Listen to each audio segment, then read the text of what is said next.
Hello，歡迎翻嚟收睇嘅 channel To Do Chris。呢一條片咧，可能係我有史以嚟咧最傷感，亦都係最浮誇嘅開箱片啊！因為我準備同呢6個 Chanel 袋講拜拜啊！實不相瞞咧，我呢幾年咧其實係買落咗幾個 Chanel 手袋嘅。當初見到佢哋咧係真係一見鍾情啦，我覺得咧係唔買佢哋咧係對唔住自己。但係後嚟發現咧，我翻牌子嘅時候咧，我用嚟用去咧都係我呢隻 Maxi 2.55啊！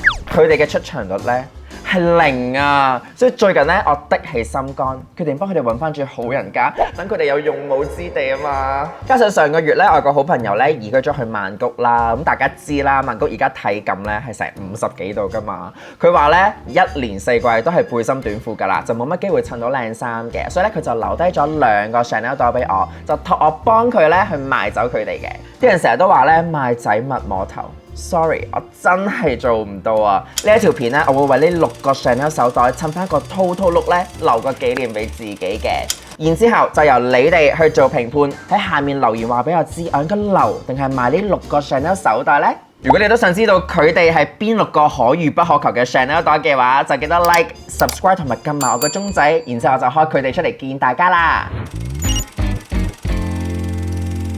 第一隻就梗係開箱咗最大盒嗰隻先啦，噔噔，哇，好巨型啊，真係，係啦，咁呢一個呢，其實係我最新鮮滾熱辣買翻嚟嘅，亦都係我最近期入手嘅 Chanel 袋嚟嘅。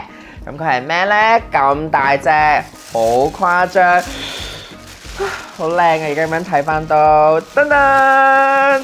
就係佢啦，我連啲紙都未拆啊！佢就係咧機場袋啦，因為佢嘅設計咧係真係 suppose 咧俾你去旅行嘅時候咧 hand carry 用嘅。其實咧我一向咧都好鍾情 Chanel 嘅 Classic Flap， 大家知唔知而家已經加價到幾多錢？一隻 Maxi 嘅 Classic Flap 其實已經係去到9萬幾10萬蚊都嚟緊啦。咁然之後咧就俾我遇到佢喎，佢咧就其實仲大過 Maxi 嘅 Classic Flap 嘅，咁但係咧佢係平好多㗎。佢係6萬幾蚊，因為咧，即使佢係咁大 size 啦，佢係咧單 flap 嘅啫。因為咧 Chanel Classic Flap 最特別嘅賣點就係佢裡面嗰個雙重 flap 啊嘛，而我唔知道點解多重 flap 要多幾萬蚊啦。咁但係咧呢一個比起 Classic Flap Maxi size 仲要大嘅袋咧，係平成3萬蚊喎。咁所以嗰陣時咧，我就係好衝動咁樣咧，就覺得咁大個袋。我喺香港又用到，我去旅行又用到，加埋咧佢最特別係後面喎。後面咧平時嘅 Classic Flap 或者係2.55咧，咪會有嗰個半圓半彎嗰個 pocket 位嘅。佢呢個咧都有，佢咧下面咧係有個拉鏈嘅。但係如果你解開咗個拉鏈嘅話咧，佢係好好㗎。佢完全係咧，我以前做空少嘅時候咧，去機場咧最中意咧就係公司有個袋咧，可以俾我攝喺嗰個行李嗰個柄嗰度啊。佢呢個設計咧就可以俾你套喺嗰個柄，咁所以咧如果你喺機場度好型咁樣行嘅時候咧，個袋咧就唔會跌嚟跌去跌嚟跌去啦。咁所以呢個咧就有一個好細心嘅設計嚟嘅，我覺得。咁呢一個機場袋咧，Chanel 用翻荔枝皮咧，其實都係 make sense 嘅，因為荔枝皮最出名就係耐磨同埋襟刮啊嘛。咁然之後咧佢係會挺身啲嘅，咁令到個袋咧個 shape 咧就唔會咁易變形啦。咁打開咗佢之後咧，其實佢係會有一個超大嘅 compartment 啦，你睇下。要2卷呢個紙咧先可以塞得滿啦，然之後咧佢呢度咧會有一個 back pocket 嘅，再有一個拉鏈位嘅，所以我覺得咧如果你係要攝啲機票啊、passport 啊、銀包仔啊，其實咧呢2個位咧都夠大俾你攝嘅，然之後中間仲有一個咁大嘅位，其實咧而家我咁樣睇翻嚟，佢所有 details 咧，佢呢個 back pocket 嘅位咧連呢2粒滴咧都係有個 Chanel logo 㗎，呢一啲就係 Chanel 嘅細節位啦。咁但係點解我買咗翻嚟呢一段時間，其實我都去咗2個旅行，我去咗2次日本咧，其實我都冇帶到佢嘅，因為2.55咧。同佢又真係好似喎，但係2.55我個 Maxi 咧其實都裝到我去旅行要裝嘅所有嘢啦。咁佢咧其實係會有好多空間剩啦，而我又唔知道點樣去塞爆佢啦，所以就變咗有少少尷尬位喺度啦。我就覺得如果我去旅行最後都決定唔用佢嘅話呢，咁不如就睇下會唔會有好心人會去旅行都覺得可以用佢，會襯到好型咁樣出街啦。所以咧呢個袋係我覺得，如果你真係唔捨得再去買現價全新嘅 Classic Flap 嘅話咧，呢個機場袋咧完全係完美取代 Maxi 嘅 Classic Flap 嘅。第二個 Chanel 袋咧，其實係比上一個機場袋咧係仲更加掙扎嘅，因為咧我真係冇呢類型嘅袋啦，同埋佢已經係成為一個 classic 款嚟啦。佢咧就係我真係未用過嘅 Gabrielle 啦，我每一次咧都係就咁拎佢出嚟欣賞嘅啫。等等，你睇下，連啲紙啊下面個套咧我都仲 keep 住咗嘅。呢個 Gabrielle 真係好靚，仲要大家睇下呢一隻灰色。係不得之了。我諗咧 Gabrielle 呢一個袋咧，應該係 Chanel 咁多個 classic 款裏面咧最有型、最 casual 嘅一個嚟嘅。我覺得佢個款係型過而家嘅 Chanel 22添嘅。咁佢咧最大嘅特色咧就係佢下面呢一個咧，聽唔聽到啊？Pop 到出聲嘅一個硬嘅皮底啦，上面咧就用翻佢嘅經典菱形紋啦，加埋咧呢一個 CC 嘅拉鏈。但係佢最大特色咧，其實係呢抽鏈啊，係一抽㗎，因為咧佢有幾個孭法嘅。當年咧佢一出嘅時候咧，其實好多年前啦，我嗰陣時咧就係咁啱喺歐洲嘅。咁然之後咧就係呢個 Gabrielle 出嘅時候，係 G-Dragon 咧係用到個個咧都好瘋狂對於呢一個款。咁然之後咧嗰陣時其實係冇咁貴添㗎，我仲要遇到咧我好中意嘅 size 啦，即係大 size 啦。但係咧奈何嗰陣時係初出茅廬，所以咧我就冇入手到啦。咁但係呢一個袋咧就係、你睇下我而家咧都唔係好識 handle 佢嘅，就咧你可以斜孭啦，但係斜孭咧又會有啲太長嘅，就咁單斜孭。咁咧佢就建議咧佢最特別嘅方法咧就係、好似一個交叉型咁樣咧，咁就係最型啦。因為咧呢一條鏈咧係做埋呢個 accessories 嘅功效嘅，因為咧佢有唔同嘅 hardware 㗎，咁佢條鏈有金啦，有銀啦，同埋有一個做夠咗嘅銀啦，再加呢一個皮位咧，俾你放翻喺個 shoulder 度嘅，咁所以咧呢一個袋咧其實係基本上真係有型之選嚟㗎。咁點解呢一隻 Gabrielle 最後會淪為俾我觀賞而唔係攞出街用咧？就因為咧佢個 size 實在係有啲太細。其實咧我自己咧都會用啲 mini bag 㗎嘛，但係咧 Gabrielle 呢一款係佢個 opening 實在太窄啦。可能咧女仔嘅纖纖幼手咧就會易啲啦，但係咧因為咧佢上面呢個頂嘅 opening 咧其實都係 fix 死咗，都係比較硬身啲，有 structure 啲㗎，所以咧其實咧我攞嘢咧有陣時咧係會卡到隻手嘅，唔係最方便咯。咁所以咧我有陣時真係好想方便快捷嘅話咧，我就未必會揀佢啦。睇完頭兩個袋，個問題就嚟啦，究竟我可以喺邊一度轉售佢哋呢？放二手店度寄賣咧，又要等好耐；擺人哋鋪頭度咧，我又唔知道安唔安全喎。我自己都有試過擺上網賣啦，成日咧都俾人問呢問路，結果最後係俾人運吉㗎。新聞咧仲成日話咧有好多支票黨同埋呃錢黨㗎。我仲申請過咧外國嗰啲咧網上拍賣平台。嗰個平台服務費真係高到嚇死人啊！不過大家以後想買袋咧，終於都唔使再咁惆悵啦，因為我最近發現咗一個台灣專業嘅名牌買賣平台 PopJewel 拍拍圈咧，已經喺香港度插旗啦。PopJewel 擁有23萬用戶，上面咧有超過10萬款港日台全新同埋二手嘅貨品上架，上面淨係得名牌奢侈品㗎咋。即係代表咩啊？上得去嘅得我呢一啲購物狂同埋手袋控客戶群勁集中，所以咧就比較容易揾到合適嘅買家啦。嗱，我啲 Chanel 袋咧全新㗎，仲要咧好多都絕晒版㗎啦。太低價嘅話咧，我就一定唔捨得放走佢哋㗎啦。所以 PopJewel 好就好在係豐儉由人，100% 由我去開價嘅。PopJewel 咧就會收翻我8% 嘅平台服務費同埋4% 嘅 Stripe 信用卡手續費，咁就唔使驚食水好深啦。我本身咧其實就唔係好敢咧喺出面嗰啲二手店度買水貨或者係二手袋嘅，因為我真係好驚買到假貨。咁但係喺 PopJewel 上面買到嘅袋咧，都一定要經過佢哋安心購鑑定服務嘅2大關卡咧，先至會送到去買家屋企嘅。第一關咧就會有專人咧去檢查品質啦，睇下嗰個商品嘅狀態同賣家嘅描述咧係咪一致嘅。如果發現有落差咧，就會出翻一個品質檢核報告，俾賣家咧去決定仲要唔要個袋，避免收到個袋之後有爭議啊嘛，口同鼻拗就唔好啦。嚟到第二關咧，就係俾準確度高達99.1%，美國第三方 AI 技術 Entropy 同埋 Legit App 咧去做一個正貨鑑定嘅。成功驗到係正貨嘅話咧，平台就會 send 翻一份由第三方鑑定機構發出嘅一份多國認可鑑定證書。驗完之後咧，佢哋仲會掛埋呢一個正品防調換封條喺個貨品度啦，先至會一次過咧寄俾嗰個買家嘅。Popchill 由開箱到封箱，成個過程咧都會有錄影嘅，咁就可以保障翻買賣雙方啦。如果到最後有晒專人 check 袋，有埋鑑定證書，你都仲驚買到假嘢嘅話咧，其實 Popchill 仲有一個90日懷疑仿品退貨 policy 嘅。咁所以咧，有咗呢一個安心購鑑定服務之後咧，買家就買得放心，我就容易啲出袋，咁就唔使驚俾人呃㗎啦。但係講咗咁耐，你知唔知 Popchill 對我呢啲咁懶嘅人嚟講，最吸引我嘅地方係咩咧？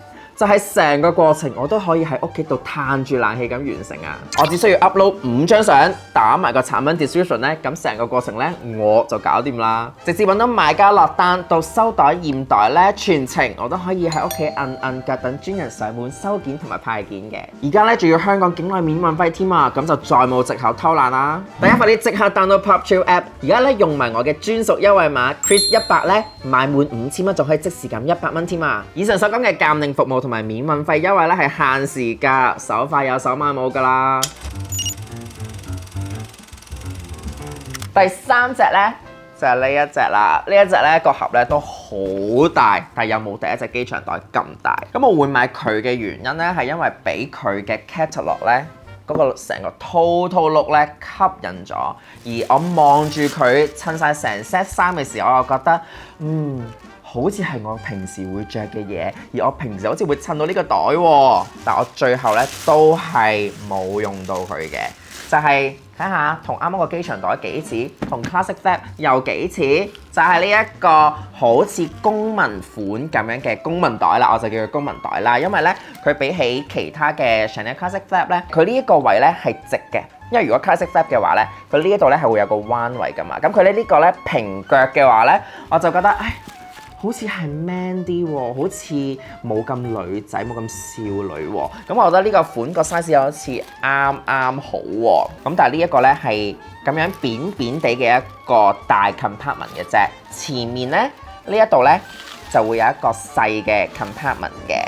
咁而後面咧亦都會有一個 lining 位嘅 back pocket 啦。前面咧其實咧係幾好嘅，因為咧佢會有2-3個 card slot 嘅。但係你見到咧，我啱啱咧所開佢出嚟嘅時候，大家見到我有少少掙扎，就係因為咧我唔可以好大力咁樣去擴充個袋，因為我又唔想令到佢變，我想 keep 到佢好靚好 structure 先至有公民袋嗰個 shape 噶嘛。咁但係咧，我覺得咧佢最特別咧並唔係佢個袋身，而係佢嗰個 handle。因為呢一樣嘢咧就係 Classic Flap 冇嘅，因為佢個 handle 咧，我覺得係好靚。你會見到咧，佢係特別有呢一個位咧，你可以咁樣撐住㗎。我隻手咧唔係特別幼咧，其實咧我都可以穿到過去啦。有陣時咁樣拎啦，或者手拎咧，其實呢一個袋咧係仲有味道。我覺得咧係仲有味道過我攞佢嚟做單肩或者斜孭嘅，因為咁樣咧係仲會有一個 vintage 復古嘅感覺嘅。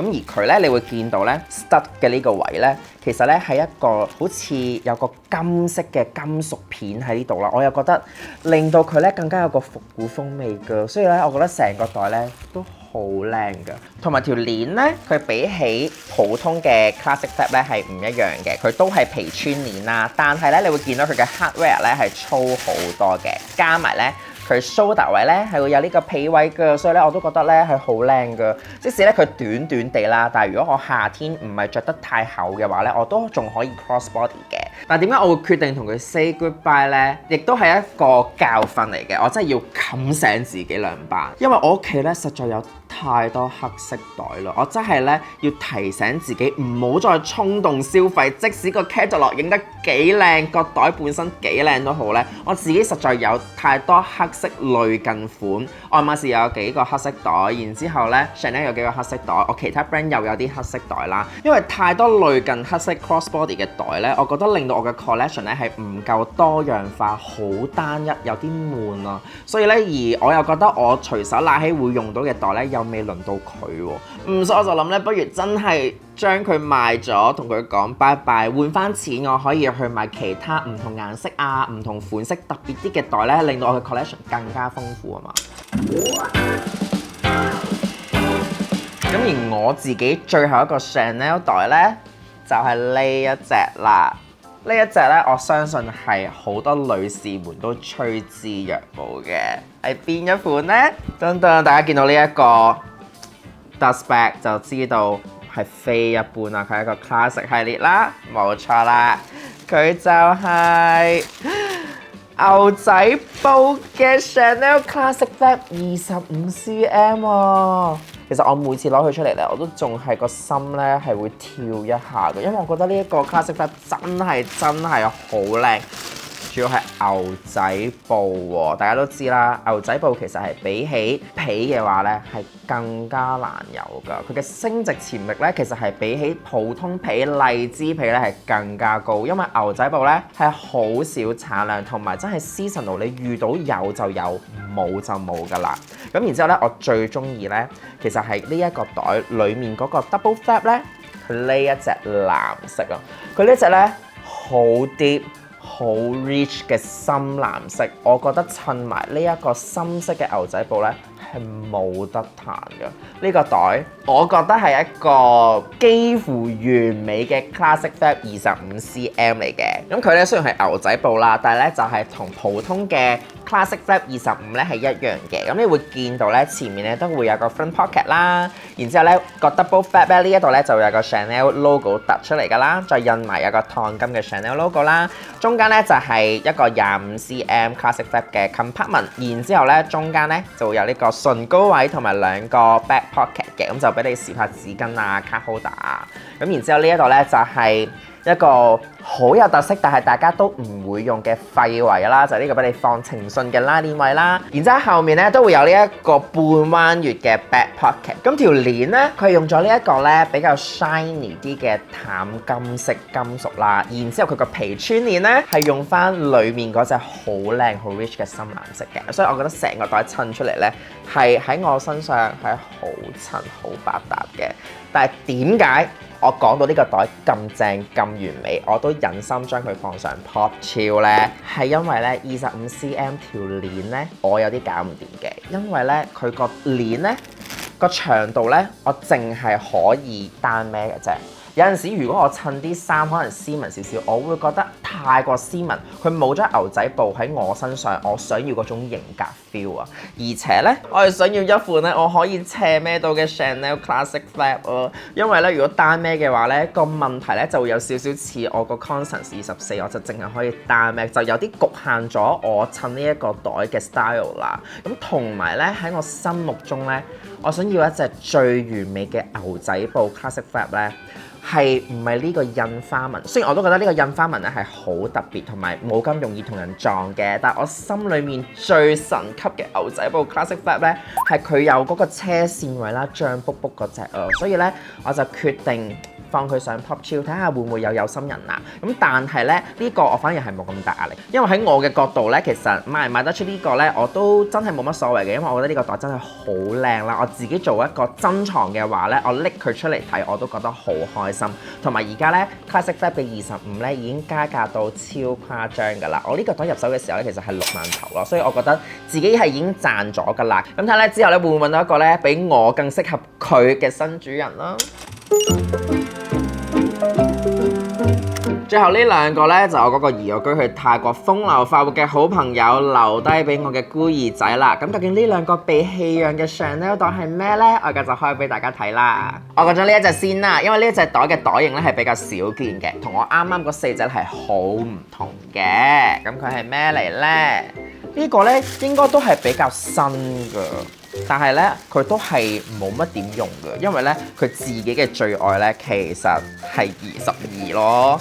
但係咧佢呢個咧買嚟咧，佢又覺得哎呀好 QQ 咁樣啦，噔噔。其實我真係幾 QQ 嘅喎，我又真係比較少見咧 Chanel 嘅背囊咧係咁 structure 喎，因為你就咁驟眼睇咧，你會覺得係佢好有復古味啊。因為咧佢個 logo 比較大啦，但係個袋身咧又好似比較細啦，有少少 mini bag 咁嘅感覺啦。但係咧我幻想唔到呢一個袋型咧做一個背囊啊，因為咧佢個袋咧其實好似以前90年代嗰種斜孭袋多啲咯。咁佢呢個咧，我覺得最特別咧就係佢頂呢一個位咧，佢係有2條皮穿鏈咧車死咗嘅，咁就變咗咧好硬淨，好 structure 啊！咁我打開嚟睇下先，因為我都冇真正慢慢研究過。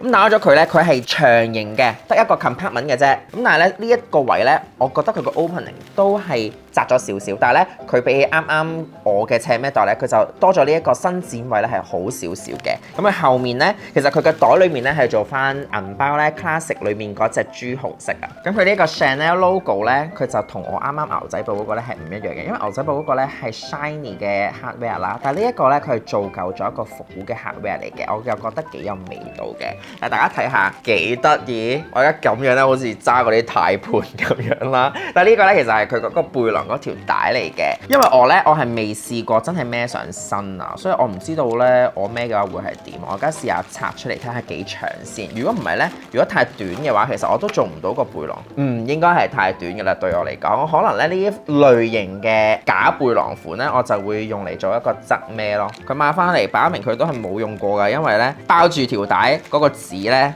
都係好密封嘅。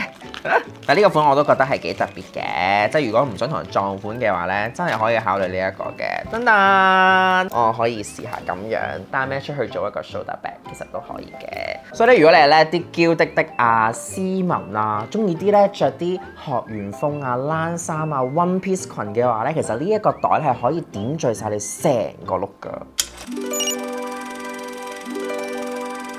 最特別嘅梗係留翻喺最後啦！呢一個袋咧唔係每個人杯茶嚟嘅，但係我現實中睇過佢咧，我係欣賞佢獨特嘅美嘅。咁係乜嘢咧？佢個袋型咧其實唔係話超級浮誇，但佢嘅顏色咧係你一定未見過嘅。噔噔，呢一個係漸變色、人魚色、森林系嘅一個 Chanel 袋，你有冇見過？我就真係冇喺坊間見過有人用呢一個顏色嘅袋，因為咧，如果中意啲調皮啲嘅顏色嘅 Chanel 嘅女士咧，可能會揀啲好 sharp 嘅粉紅色啊、shocking pink 啊、purple 啊呢類型嘅色啦。但係呢一款咧係另一個 extreme 啊，因為咧佢係好童話 feel 啊，我諗起小米啊，唔係，係咪小米？幾米啊？因為咧呢一個色咧令我諗起咧幾米嗰啲繪圖咧嗰啲繪畫啊，我覺得係另一個特別嘅靚嚟嘅。即使唔係人人都一定係啱呢類型嘅色，同埋佢要襯衫嘅難度咧，其實真係偏高嘅。因為你要襯咩風格咧，而襯咩色又唔會太撞佢，或者你又想佢做主角，但係你又唔想佢太過突兀。咁有啲咩方法去襯佢咧？咁但係唔緊要，我哋咧拆解之前，我哋嚟一齊睇下佢呢個袋嘅小細節先。咁我咧其實就想抱怨一下咧，其實 Chanel 咁多季咁多年以嚟咧，佢嘅出嘅新袋，無論係 seasonal 嘅款咧點都好咧，袋型嘅設計都係換湯唔換藥啦，其實都係差唔多啊。咁即使呢一個都係 seasonal 款啦，但係其實同佢 classic 袋咧又唔係爭好遠咯，所以我覺得咧佢嘅設計先係有少少難嘅。咁但係咧我哋唔緊要，我哋一齊揭曉裡面咧係點樣啊？咁咧。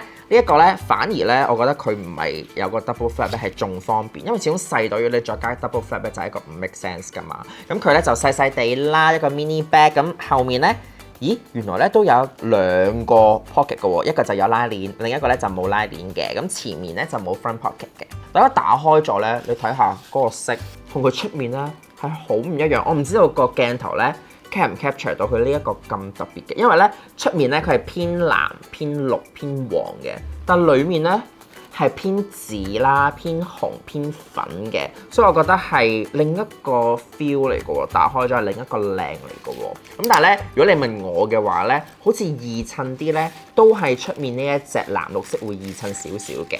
咁然之後咧，後面咧都係會有一個 back pocket 啦。咦，佢個 back pocket 咧都係偏紫色嘅喎，咁樣撞出嚟其實都幾特別嘅。咁佢嗰條帶咧都係皮穿鏈啦，咁佢成條帶都係用翻成個染色㗎啦，所以咧其實成條帶你望每一格咧都係唔同顏色嘅。咁我覺得呢個袋都係幾特別嘅，我都有啲信心可以襯到佢嘅。咁其實咧，我個 friend 買呢一隻袋嘅時候咧，我同佢一齊喺鋪頭嘅個 essay 咧就好好啦，知佢中意呢一個咁特別嘅顏色啦，就攞咗幾個出嚟俾佢揀嘅。因為佢塊皮咧每一個染色嘅部分都唔一樣啦，所以做出嚟嘅每一個袋咧都係獨一無二嘅。孭住呢一個袋嘅話咧，你簡直就係喺童話裏面走出嚟嘅人間香奈兒，因為真係唔會有人同你撞袋。又到咗大家最中意嘅投票環節啦！睇晒以上咁多個手袋之後咧，你哋覺得邊一隻係最襯我呢？我咪唔應該賣走佢哋呢？喺下面留言講個號碼俾我知啊！呢條片出街嘅時候咧，呢6個手袋咧就已經 upload 晒去我 PopChill 嘅 account 㗎啦。有興趣嘅話咧，就可以 click 入去資訊欄嗰條 link 度睇下嘅。佢哋全部都係專門店買，全新未用過，有單有盒，保證係真品。如果係我嘅觀眾 bid 咗佢哋嘅話咧，就記得 follow 埋我嘅 IG DM 我同我講，我就私人送份小禮物俾你哋啦。希望呢一條片可以幫呢6個袋揾到愛錫佢哋嘅新主人啦。我哋下條片再見啦，拜拜。